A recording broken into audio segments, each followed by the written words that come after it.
A growing problem on Thunder Bay streets, the number of guns being found by police during drug busts. Good evening and thank you for joining us. Thunder Bay Police are speaking out after 3 separate drug investigations resulted in the seizure of 2 loaded handguns, cocaine and fentanyl. The OPP also confiscated a handgun during a takedown in Thunder Bay last week. City police want residents to see how serious they are in tackling gun trafficking and taking guns off the streets. Jess Clement has the details. In the span of just a week and through 3 separate investigations, City police have confiscated a significant amount of cocaine and fentanyl, along with 2 loaded handguns. So we felt it was important not only to note the work that was being done, but also to make the public aware that there are out-of-district players in the city. All of the persons arrested, 6 in total in these investigations, were from out-of-district, from the Greater Toronto area, and that the work of the Thunder Bay Police Service is extensive in order to attempt to stem the tide of drugs and weapons into the community. Detective Inspector Jeremy Pearson notes the first seizure happened last Tuesday at an address on Heartland Street and led to the arrest of 2 men from Southern Ontario and the seizure of over $200,000 worth of cocaine and fentanyl. The second happened on Thursday at a residence on Frederica Street and resulted in the arrest of 3 men from Southern Ontario, along with seizure of drugs and a loaded handgun. The third incident was on Saturday, where police arrested a Southern Ontario man and seized a loaded handgun and suspected cocaine and fentanyl. Meanwhile, OPP made a separate arrest in the city last week and confiscated a handgun and ammo. Pearson says he hopes the result of these investigations creates some second thoughts in terms of the profitability of drug trafficking in the city. I mentioned just earlier, there is demand here, there are profits to be made. There are also risks involved in coming to the city of Thunder Bay and in dealing drugs, because we are aware of this issue and we are working diligently to attack it. And Pearson hopes the community will take solace in the fact that they're working diligently on getting guns and drugs off city streets. And all the number of fentanyl overdoses and opioid overdoses in general that we see in this community, it's a devastating impact on the community. When you look at the microscopic amounts of fentanyl that can be deadly, and then you look at the amounts we've seized here, I mean, that is potentially dozens of deaths that may have been prevented. I can't guarantee that, of course. I can't predict what the future would have been for these drugs, but they are extremely dangerous. This is a significant amount, and I hope that this seizure has made an impact. Jessica Clement, TBT News. A 26-year-old Manitouwadge man has been arrested following a weapons call in that community. OPP responded around 11 o'clock last night to a dispute involving an armed person who had barricaded himself inside a home. The suspect was arrested a short time later and no one was hurt. He faces nearly a dozen weapons charges and remains in custody. Anishinaabe Aski Nation chiefs got a first look today at the terms of a $20 billion long-term reform agreement for First Nations child welfare. It's one of 2 agreements resulting from a landmark human rights complaint against Canada. The agreement is the main focus of a 2-day special assembly that kicked off in the city today. Lee Noonan was there. NAN chiefs spent much of the day today going over the nearly 120-page final settlement agreement that lays out how almost $20 billion will be spent on long-term reform of First Nations child and family services. Negotiations with Canada are ongoing for the historic settlement, which has been in the works for more than 17 years. But NAN Grand Chief Alvin Fiddler says they're 99% of the way there. We are close to coming to a final agreement. I think we can almost see the finish line. Fiddler says the agreement is about building capacity and empowering communities and families to look after their own children. We want the best for our children. The settlement stems from a human rights complaint filed in 2007 by Cindy Blackstock and the First Nations Child and Family Caring Society with the Assembly of First Nations.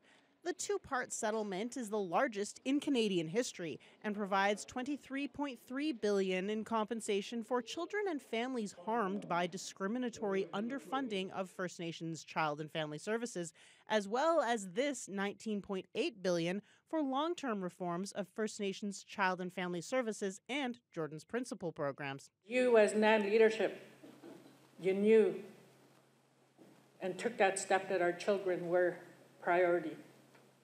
That our children needed to know that we cared and loved them, and that we are taking back that authority to make those decisions with them and for them. Nan has had intervener status in the case since 2015 after successfully arguing that the unique needs of Nan communities warranted a seat at the table. Deputy Grand Chief Bobby Narcisse says the agreement will reflect Nan priorities, including a needs-based funding model and considerations for remoteness. Not just, our fly-in communities, yes, they have very unique challenges, but also our road access communities as well are also included in the remoteness aspect of it, because we know that there's various degrees of remoteness.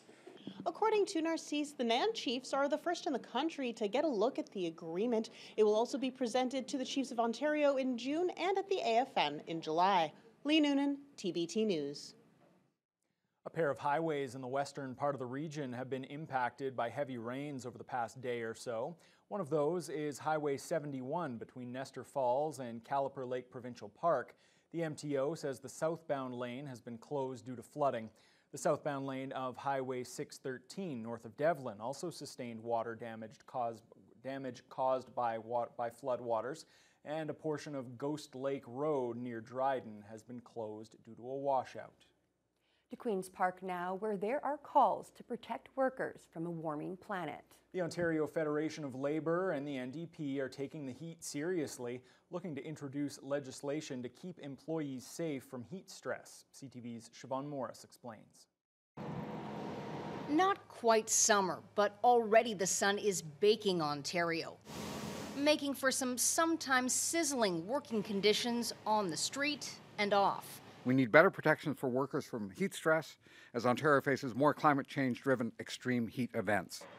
New Democrats, the Ontario Federation of Labour and workers want the government to do more to make sure workers are kept cool. The time for action is now. Whether they earn their paychecks in schools, the heat drains them of their energy, making tasks such as cleaning, lifting, and moving equipment even more exhausting.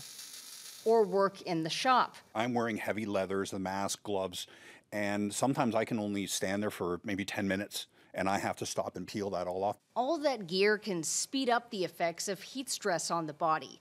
Critics say that cranking up the AC, if you have it, is not an adequate plan. You'd be amazed at how many times I've heard from schools that not only is it swelteringly hot, but the water fountains are also turned off because they didn't pass the water testing. The NDP will look at what other jurisdictions have done to inform a bill they'll present this fall. Making sure that there's cold water available, there are more breaks, there's shade, and where, frankly, you've got an indoor space and you can air condition, then making sure you have an engineering solution that reduces or eliminates risk. There's an acknowledgement these solutions will cost more. There also is a cost when workers cannot work, when workers are needing to go home. We've seen lives lost.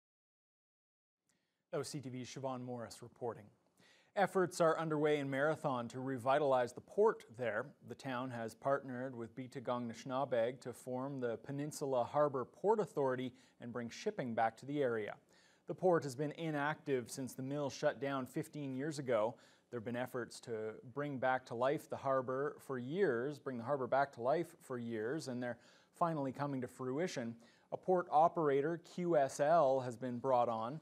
Marathon Mayor Rick Dumas says they're already looking to secure a product supply, and if all goes well, he's hopeful the first ships could dock within the year. I won't let more details out than that, but we're excited about it. But at the same time, we're also excited about other products that can come through the port. Potentially with generation coming on board, other aggregates. And we're hoping with Terrace Bay, we had discussion preliminary about their opportunity to send off pulp and pulp products to the European market. So yeah, we know they're shut down right now, but there's still potential there that mill gets back up and running and ships a product through this port. So there's many opportunities, and not only that, supplying the whole North Shore basically from this port. Dumas adds they still need to dredge the harbour. They're applying for $4 million from FedNor and the NOHFC to cover that cost. Additional work will also be needed to accommodate seagoing ships in the future. Confederation College President Kathleen Lynch is confident the institution is in good shape for when she leaves. She highlighted the college's achievements this morning at the annual President's Breakfast. In her final report to the community, Lynch cited new partnerships, the college's economic impact, and the launch of new programs as good indicators of the college's viability. The report shows the institution has over 7,000 learners and 340 apprenticeship students across 9 skilled trade programs. But Lynch is concerned about what future international enrollment will look like because of the federal cap, despite the college being able to maintain its numbers this September. We're really happy with our allocation, permit allocation, but I think, it remains to be seen how Canada is perceived by international students. So I anticipate there'll be a bit of a rocky road ahead until we regain some equilibrium in the international market. It's the future that is always, an unknown, but I think that we have a great reputation both in the region, the province, and internationally. Lynch will retire in September. Michelle Salo was recently named as her successor. A new free mental health check-in service has been launched at Intercity Shopping Centre to bring a smile to the face of anyone who needs it. Shoppers can scan a QR code with their phones at a sign located near the food court and get a positive, uplifting message in return that can be shared with family, friends, or even strangers. It's a partnership between Moorguard Real Estate, which owns the mall, and Kids Help Phone. Moorguard will donate $2 to Kids Help Phone for every scan. Intercity marketing manager Shannon Young says they've seen quite a lot of engagement since the campaign was launched at the beginning of the month. We've seen quite a bit of engagement across our portfolio. We have quite a few check-ins now. We're aiming at we wanted to donate $50,000 for the month of May, and we're getting there. It's a slow process, but it's starting to pick up in the last week and a half. So the more check-ins, the better, and you can do it 10 times a day if you want. And you get a positive affirmation to your cell phone once you check in, which is kind of a little, upbeat thing for people as well when they're having a down day. Young adds other positivity programs are coming to Intercity in the near future. A new wellness center is officially open to the public. It provides eye movement desensitization and reprocessing therapy, the first of its kind in the city. EMDR is mental health therapy to treat conditions that arise because of memories from traumatic events in a person's past. It's best known for its role in treating post-traumatic stress disorder by using bilateral eye movement. But its use is expanding for conditions like stress and anxiety. Carrie Nitre is one of the owners of the EMDR Wellness Center. She explains how beneficial this therapy can be. EMDR is less talk-focused therapy and more focused on how the images from the traumatic event get stored in your brain. And when something triggers that or pokes at that, there's no real way or no amount of talking that's going to help you heal from that. Because it is exclusive in terms of trauma therapy, we can provide it, and we know that the evidence exists and the research exists that we can provide. It works very quickly with children. I've also done EMDR therapy with someone who's 90 years old, so it can be used for all populations. The center on Mooney Street is open Monday to Friday. Some weekend bookings are also available by appointment. All right, let's turn our attention to the weather now. And Fiona, I would love for Mother Nature to brighten my mood. Are we ever going to see the end of this rain that we've had lately? Well, you have to remember, all those showers bring May flowers. They like do, it, yes. yes. It's always a good thing. I put some new sod down on my backyard. This is a good thing. I'm liking the rain, so don't knock it. And hopefully folks to the west of us felt the same way, because there's been a lot of it. Thunder Bay kind of between cells, but today you can see it continued to cycle mostly to the west. We're getting a little bit of a break the last few hours, but there is another chance that more is going to continue to sweep through as this system continues to cycle in a counterclockwise manner. Now, today in the city of Thunder Bay, we had a low of 9, a high of 18. You can't really complain about temperatures like that. That's pretty much on the money for this time of year. It was mostly cloudy. We had a few brief periods of rain. The sun did come out for periods as well. It just tended to go away again every once in a while. Winds were a little gusty, southwest 23 up to 48 kilometers an hour.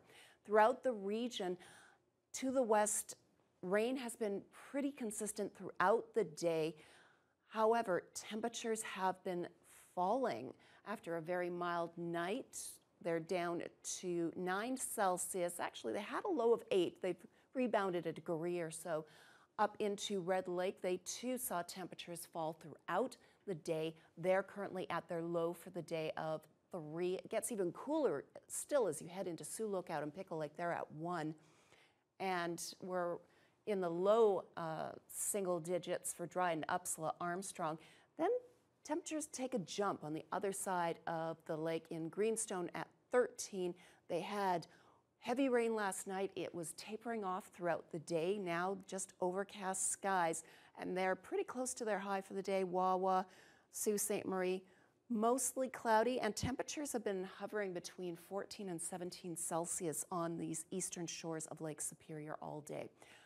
In the city of Thunder Bay tonight, we are going to drop down to a low of 4. It's going to continue to be mostly cloudy, but there is a 60% chance of showers. That means it could be anywhere in the Thunder Bay region. There's no guarantee, but there is about a 60% chance. Winds will continue to be gusty up to 60 kilometers per hour for many areas throughout the next day or so. Let's pop that back. There we go. So winds will continue from the west, and it's looking like this is the tail end of it for Thunder Bay. We're not completely out of the woods yet. We need more rain for our forecast, but things are actually looking pretty good heading into the weekend. And I'll have more on that later on in the news hour. Okay, well, that is the important thing, Fiona. We'll take all the rain during the week, but then on the weekend, we want clear skies and flowers. Beautiful flowers. Yeah, it's very blooming. I dressed for the optimistic of you. I love it. I try. I love to hear it. All right. Well, speaking of optimism, yesterday we brought you some good news on the economy, that inflation had cooled to the lowest point in 3 years. However, everyday Canadians are still waiting to see the impacts of that. And today comes a warning from food banks here in Canada as the numbers continue to rise. They say the situation is unsustainable. We'll have more on that when your news hour continues right after the break. We're not doing enough as a country to make sure people are able to make ends meet right now.